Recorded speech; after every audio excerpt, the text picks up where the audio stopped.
Welcome to week 6 of our study Turning Points through the book of 1 Samuel.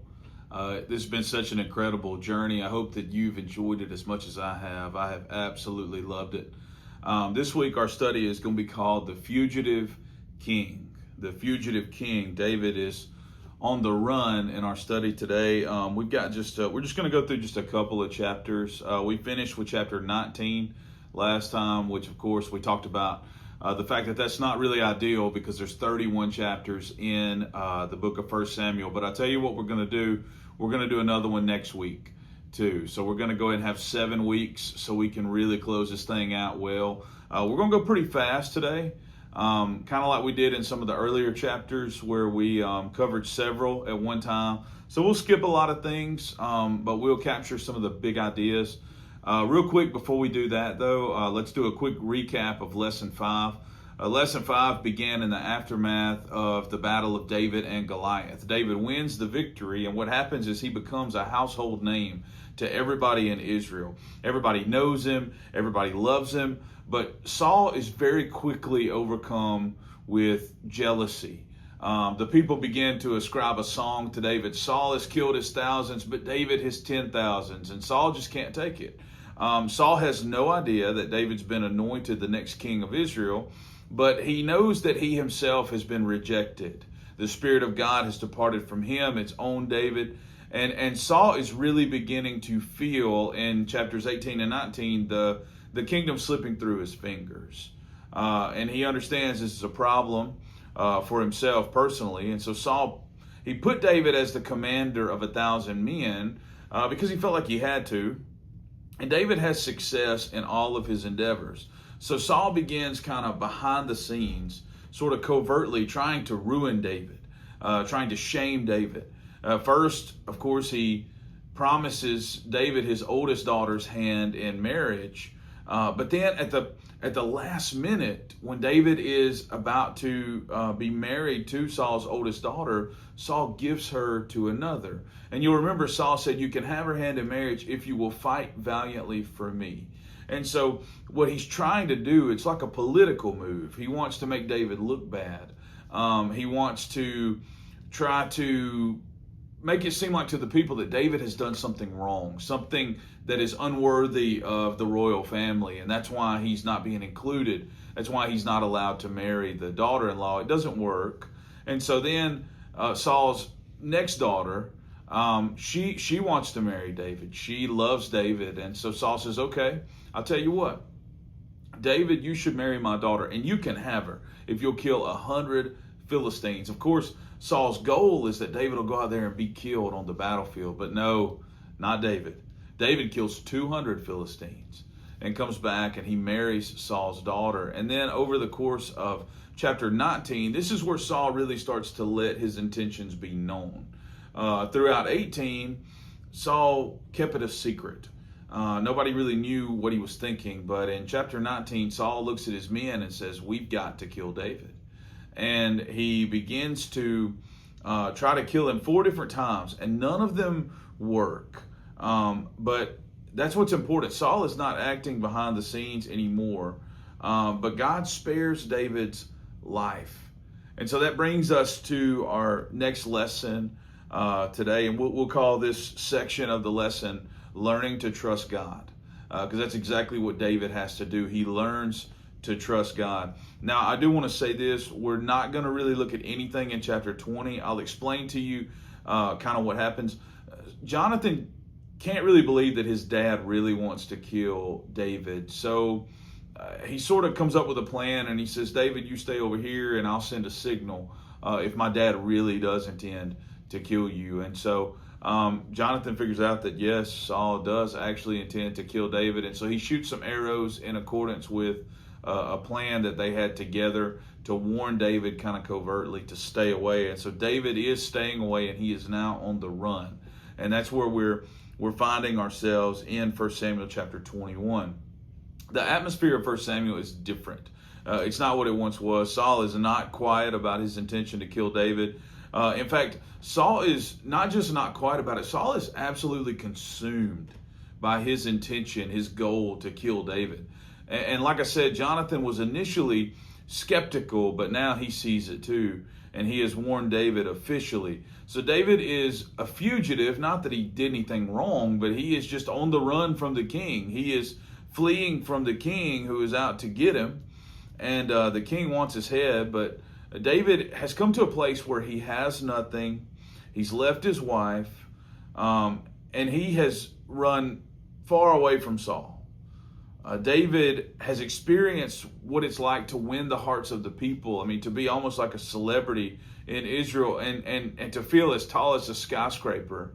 But now David's in a very low place, and he's in a very dark place. But just as God always does, God is going to use this low place, this time of running, to grow David, to shape him into what God wants him to be. And so David comes in chapter 21, verse 1. David came to Nob, which is a city known as the city of the priests, to Ahimelech the priest. And Ahimelech came to meet David, who was trembling, and said to him, "Why are you alone and no one with you?"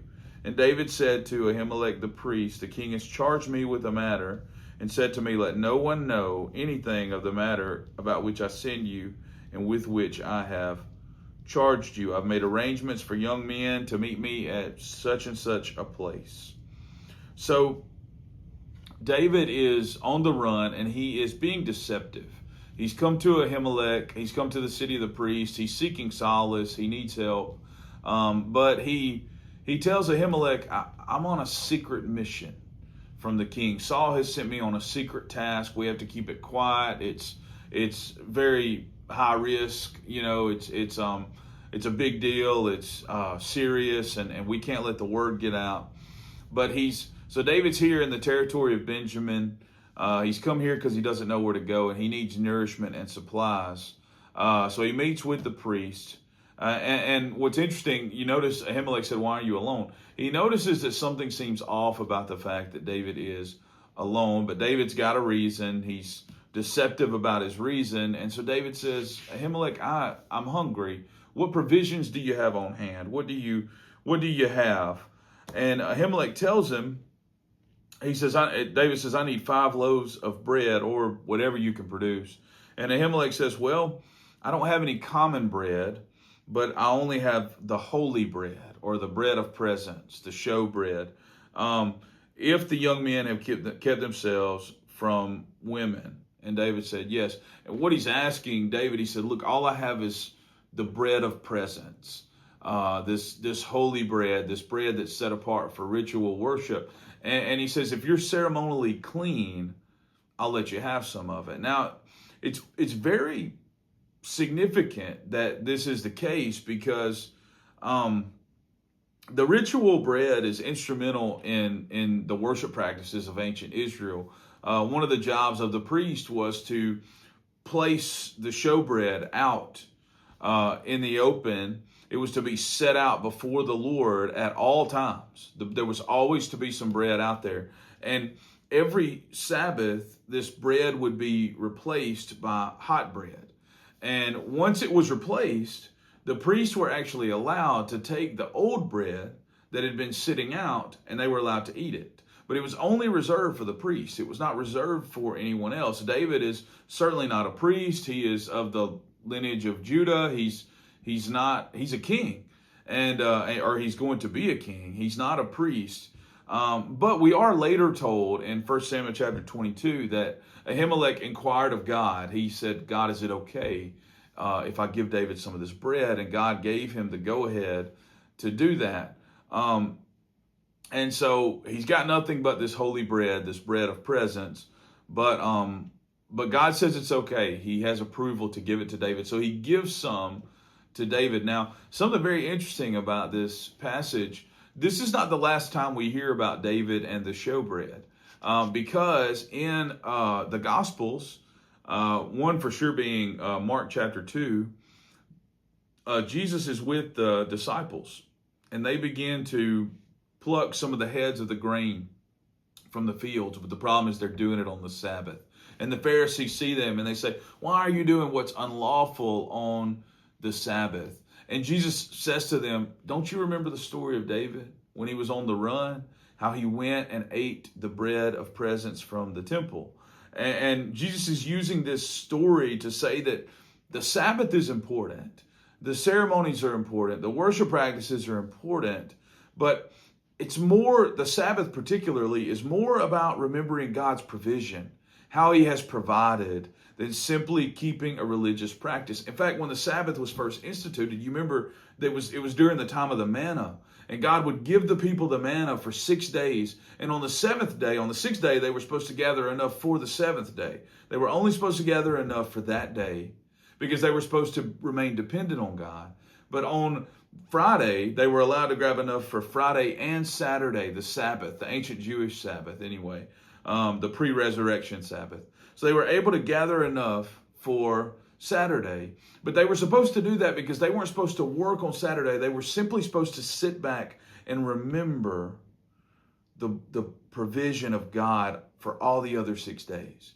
And that's where the Sabbath was initially instituted, and that's what it was always about. It was always about taking time to remember how God had worked and how he had provided and all the good that he had done. But the Pharisees have twisted it into something legalistic, something that you have to practice in order to have favor with God.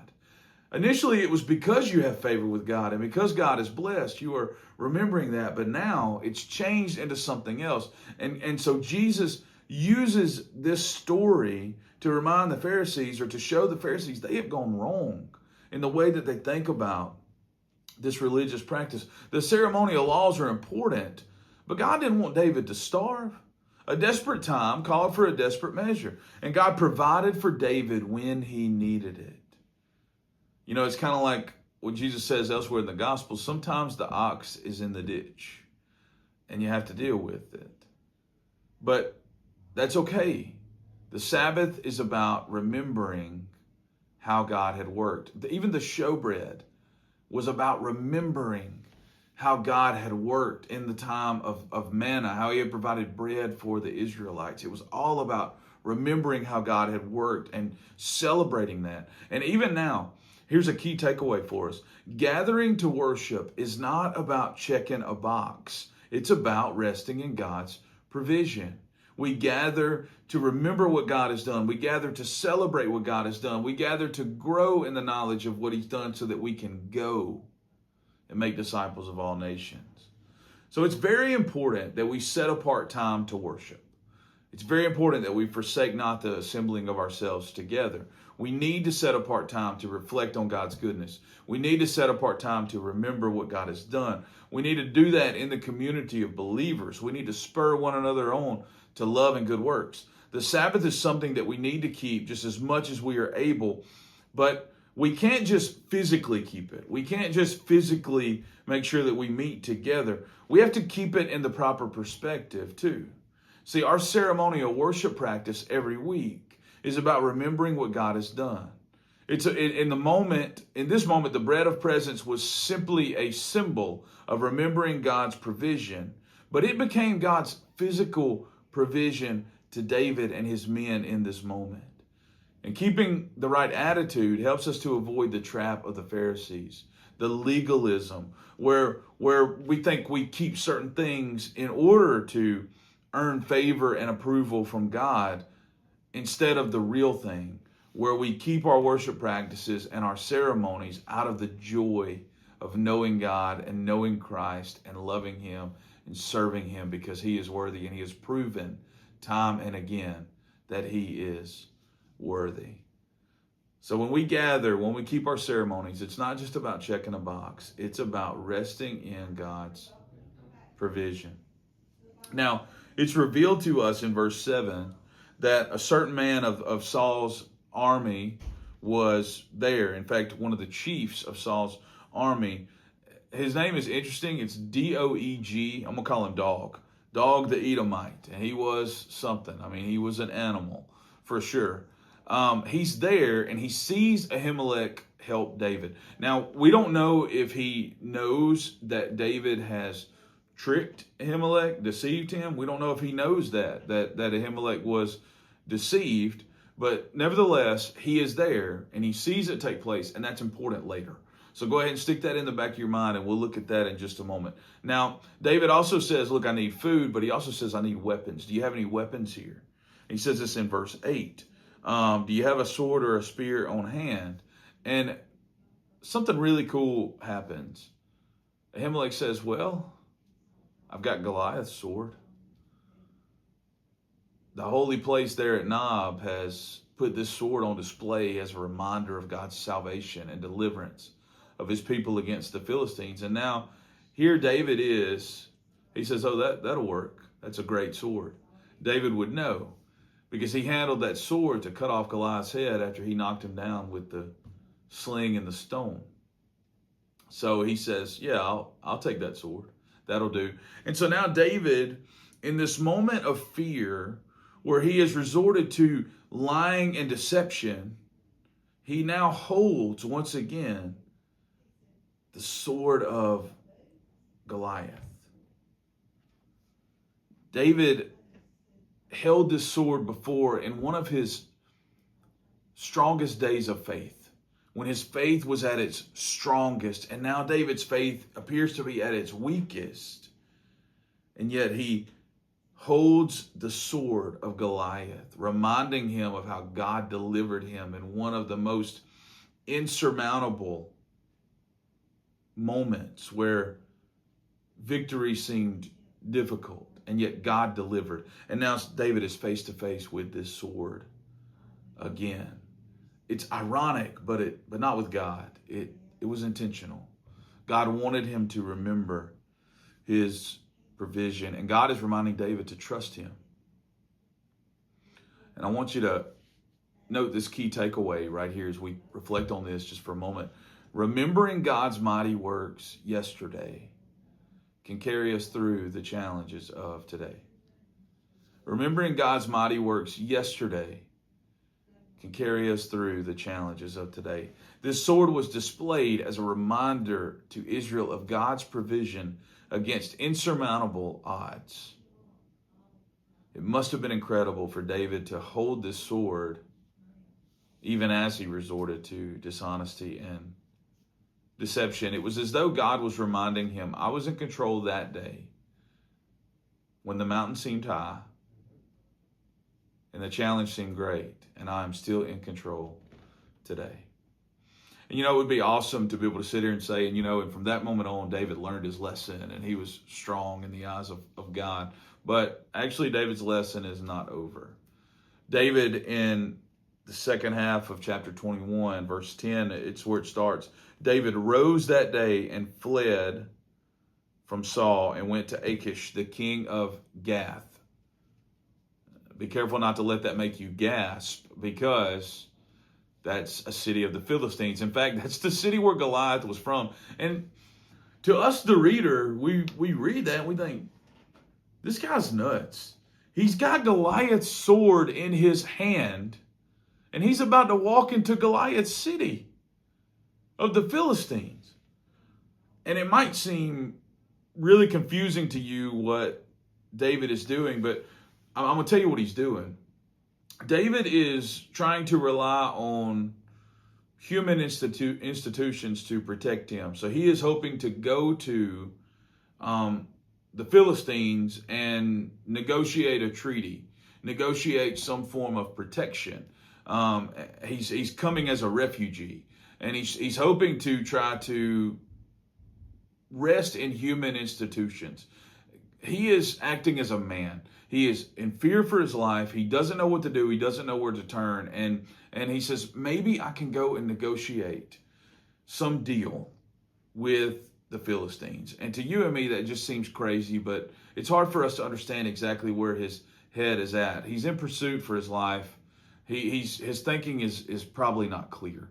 And I think maybe some of us can appreciate that whenever we go through different things. But at any rate, David's plan to seek help in very human ways, it doesn't work. And maybe we could have seen that from the get-go. But at any rate, it still serves a purpose. David gets there and he's trying to talk to Achish, and all of a sudden Achish's men start saying, surely you're not thinking about this. This is David. You remember they wrote a song about him. It's still number one in Israel on the Billboard top hits. Saul has killed his thousands, but David his 10,000s. Those 10,000s are us, the Philistines. David has killed us. He's killed our men. Look, he's got Goliath's sword right now. I mean, it's interesting where his head might have been at. But anyway, David starts to see that this was a bad move. And it's such an interesting story. But David just acts insane. He just starts to act crazy. He starts foaming at the mouth and all these things and just acting absolutely insane. And so the king says, I don't need no crazy person right now. Get this man out of here. And he's like, he ain't staying in my house. And so he kicks David out. But you know what's incredible? After these events, David wrote Psalm 34 and Psalm 56. You're probably familiar with Psalm 34. Taste and see that the Lord is good, right? Taste and see that the Lord is good. You know, David is in a moment where he is really relying on himself and on his own mind, and he's alone and he has nowhere to turn to. But it's forcing him to rest in the Lord, and it causes David to pen, taste and see that the Lord is good. But also Psalm 56. Psalm 56 is titled, In God I Trust. And one of the lyrics of the song, Psalm 56, says, when I am afraid, I put my trust in you. In fact, before that, it says, my enemies surround me. But when I am afraid, I put my trust in you. And God is teaching David that. He's teaching David that when he's afraid, he needs to trust in God. These moments tested David. And David really failed the tests. He was deceptive. He was dishonest. He sought treaties with enemies. But God kept him. God grew him and God taught him. Some of the best lessons that we learn are when we fail. It really reminds me of those moments early on in Genesis where Abraham is fearful and there's a famine, and so he goes to Egypt and he stands before the king, and he's in fear that they're going to take his wife and kill him. And so he says, no, she's not my wife, she's my sister. And the kings try to take him. And anyway, in those moments, God appears to bless Abraham. I mean, he ends up leaving there with gold and everything else after he's deceived the king and all this. And it's just a powerful reminder that God is working in every situation. God has anointed David to be the king, and God is going to keep David. He's going to teach David. Yes, he's going to prepare David for the throne, and he's doing that right here. But he's going to keep David, despite David. In spite of David, he is going to bless him. He's going to give him grace, which grace is whenever we get what we don't deserve. And here's a key takeaway that I think we would all do well to remember today. It's actually a quote by George Whitefield, who was a Puritan preacher. And Whitefield said this: we are immortal until our work is done. We are immortal until our work is done. You know, God's got you. Until he's finished with you, you are going to be here. And you are going to be expected to work as his child. And there is nothing that is going to change that. Not a single thing. You are immortal until your work is done. Now, fear can drive us to desperate measures and often self-interested measures. Just like David, we're not much different than him. But God will keep and sustain us until it is time for us to come home. One of the ways that God reminds David that he is in control is in chapter 22. So after David departs from Gath, from the land of the Philistines, David finds refuge at the cave of Adullam. And what's funny about that is that word in Hebrew actually means refuge. So David finds refuge at the cave of refuge. And people begin to hear that David is there, which you would think would be a bad thing.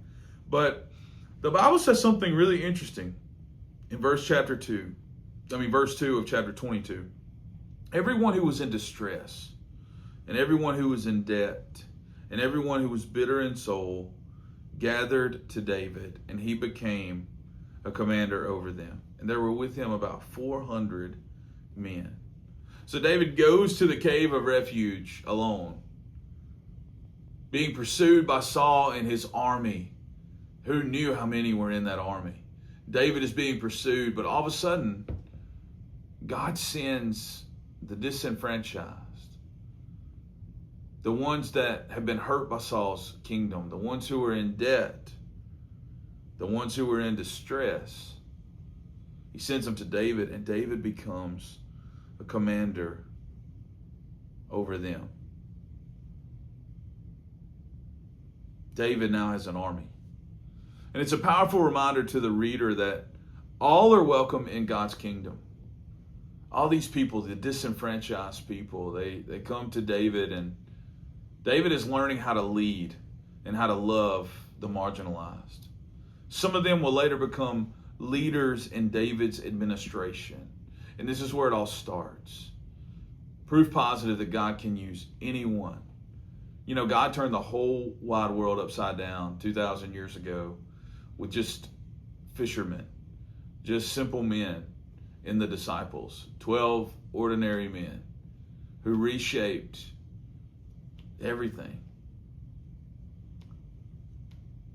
And now here David is with some ordinary men, some disenfranchised men that become his army. It's a powerful reminder that God's kingdom it welcomes anyone from any background. Now, in the latter half of chapter 22, we're going to skip through this pretty quickly, but it is a tragedy what happens. Dog the Edomite, Saul's right-hand man that we talked about earlier, he tells Saul that Ahimelech, the priest, helped David, gave him provisions and a sword. And so Saul goes to the city of Nob, and Saul orders all the priests to be killed. Only one escapes, Abiathar, the son of Ahimelech. He is the only one who escapes. Now, Saul orders his men to kill them, but listen, Saul's men won't do it. They will not touch the priests. They fear God more than they fear Saul. But Dog the Edomite, he does. He kills them. He slaughters them. And Saul orders a genocide of the city of Nob, and he desecrates it. He destroys it. And there are a few things that are going on here in this absolute tragedy. First of all, David's lie has cost the priests their lives. You know, our lies have consequences. When we lie, when we are deceptive, when we tell stories, there are consequences to our lies. Now, when David hears of this, in the latter half of chapter 22, David says, I'm responsible for this. This is my fault, and he owns it. He owns his mistake, but David's lies cost the priests their lives. But also, this is also a fulfillment of prophecy. You remember way back whenever Samuel was hearing a voice from the Lord, and he didn't want to tell Eli what God had said, and Eli said, just tell me. And it was that Eli's household was rejected from the priesthood. And so this is a partial fulfillment of that. All these men are of Eli's household, and they are all killed. They are rejected from the priesthood. There's only one who escapes, Abiathar, and he will later be dismissed from the priesthood by King Solomon. And that will be a full fulfillment of that prophecy. But this is a partial fulfillment of that prophecy.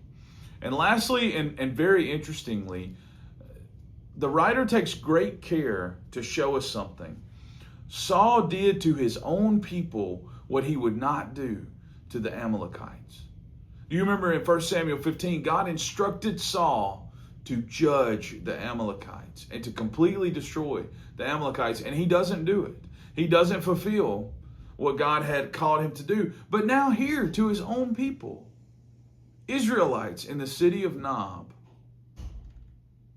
Saul commits genocide. He does what he was supposed to have done earlier. Now he does to his own people. Now David, and you know what? Let's just take a second to pause there.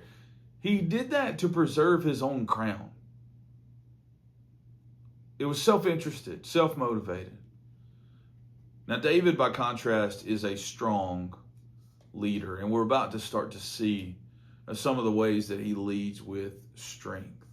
So David is pursued.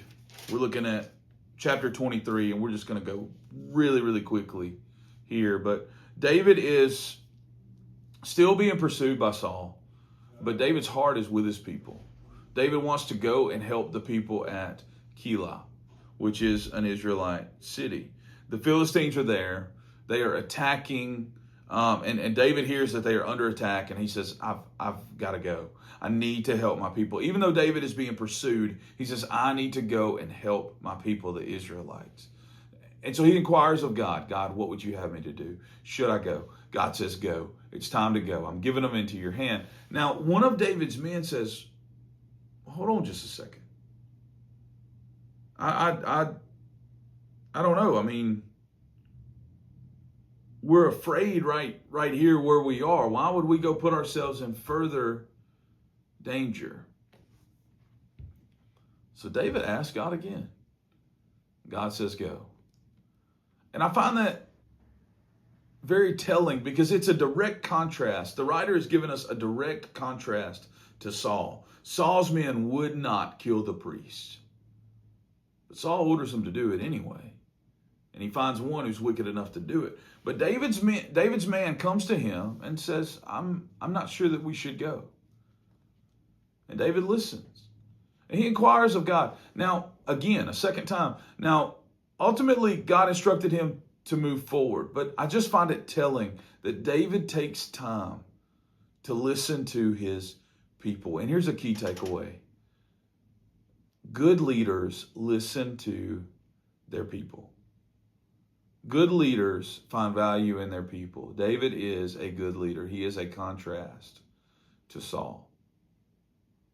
In chapter 24, the tides have turned. David has victory there at Keilah. Saul continues to pursue David even into the wilderness. David hides in another cave in the wilderness. And Saul has 1,000 men out there in pursuit of David. And he comes to a cave in this wilderness, and Saul has to go to the bathroom. This is chapter 24. Saul has to relieve himself, and he goes into the cave, and guess what? It just so happens to be the cave where David and his men are hiding. So Saul enters into the cave. David's men say, this is it. This is a sign from God that God has given him into your hand. You need to seize the day. The time is now. Take what is yours. Well, David knows that God has not yet instructed him to do that. God has not instructed him to take the life of Saul. God has anointed him to be king, but he has not told him to take Saul's life. And David won't do it. He will not do it. Now he is tempted, and he cuts off a piece of the corner of Saul's cloak, but he immediately feels a lot of remorse. And he goes to Saul, and he says, Saul, I'm sorry. While you were relieving yourself, I cut off a piece of your cloak. But I'm not out to kill you. I don't want to kill you. Why do you pursue me? I don't want your head. I'm not trying to kill you. I'm not trying to do anything. I'm nothing. Why are you trying to pursue me? And at the end of chapter 24, Saul appears remorseful, and he apologizes for pursuing David, but it only lasts for a time. It's not permanent. But I do want to point something out. David felt temptation, and he heard from his men the temptation to go and Take Saul out. This is your chance. God has given you this chance. David doesn't see it. He doesn't believe it. And David waits for the Lord. And that's our key takeaway. Good leaders wait for the Lord. Good leaders wait for the Lord.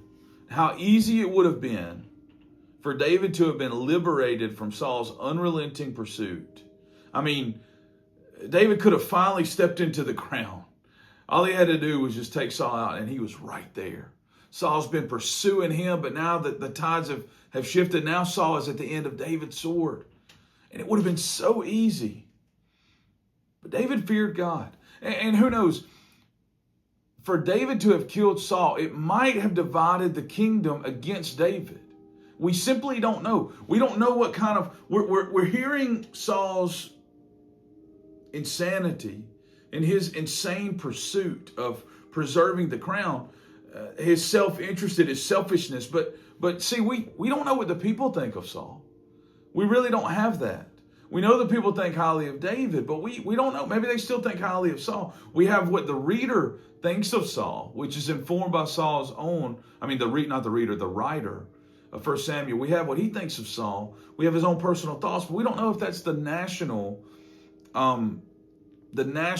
sort of thought about a perception of Saul. We don't know if that's what the nation thinks of Saul. But see, here's what we do know. We do know this. God had a better plan in his time. In God's time, God had a better plan. So our conclusion for our lesson this week that's been short. This section sees a turning point where Saul has essentially traded rule of the kingdom. He's not ruling the kingdom anymore. He is dedicating all of his time and energy and effort to pursuing David. By contrast, David is doing what King Saul should do. He's protecting the people of Israel, fighting for them at Keilah. David is being the leader that Saul should be, but Saul will now do anything to preserve the crown, anything to hang on to the rule and to the crown. And it's just like we talked about Sunday with the rich young ruler. There's something that had stolen his gaze, something that did not allow him to see Jesus for who he was, and it was his treasure on earth. He couldn't see past it. He couldn't see on to the mountain of what was greater. His gaze was stuck in the valley. He couldn't see up to the greater thing that lie ahead. And it's just the same here. The crown has become to Saul an idol, a treasure that he cannot let go of, and it has taken over his mind and it has taken over his will. Now, David initially acts in fear. And most of us as men, we really can't blame him. But God reminds David that he is in control, that he's working out all things in the most wonderful way by granting David the sword of Goliath, by granting David an army. In God's calculus, David, who is being pursued, even finds himself with the upper hand over Saul. You talk about a turning point. But God had another plan. David knows that even though it would be easy to act in David's own interest, he has to continue to trust God. And I want to remind you, if you're listening here right now, you may be walking through a difficult time, a season of waiting, a difficult season. And I want to remind you that God is working in all things. Every miracle that God ever worked began with a problem. But God is a miracle working God. God is a God who works in restoration. God is a God who changes today into something greater tomorrow. And whatever you're facing, I want to challenge you to trust God and wait for his provision, because his plan or his turning point in your life is always better than yours. Rest in Christ. Would you pray with me? God of heaven, Lord, thank you for this lesson, Lord. And God, thank you for showing us how, God, David acted in fear. God, David's human. David's human. He's just like us, Lord. He acted in fear and he behaved, Lord, out of the motivation of his fear. But God, it is my prayer, God, that you would, Lord, just help us, God, to remember to trust you. God, thank you for allowing us to see David come back and trust you in the end. Lord, when it counted, Lord, to understand that you had a better plan. Lord, than the one that only his men could see. Or Lord, that what his temptation could see, Lord, that there was something greater. And Lord, if there's somebody that's listening right now that's walking through a difficult time, Lord, they're walking through a hard time, God, I want to ask that you help them. Lord, that you, God, sustain them. God, that you remind them that, Lord, you are working all things out. And God, help us, Lord, to do our part to be faithful. Lord, to trust you. God, to do what we're supposed to do, what we know that your word says to do. God, help us with that as a people and as a church. In Jesus' name I pray. Amen.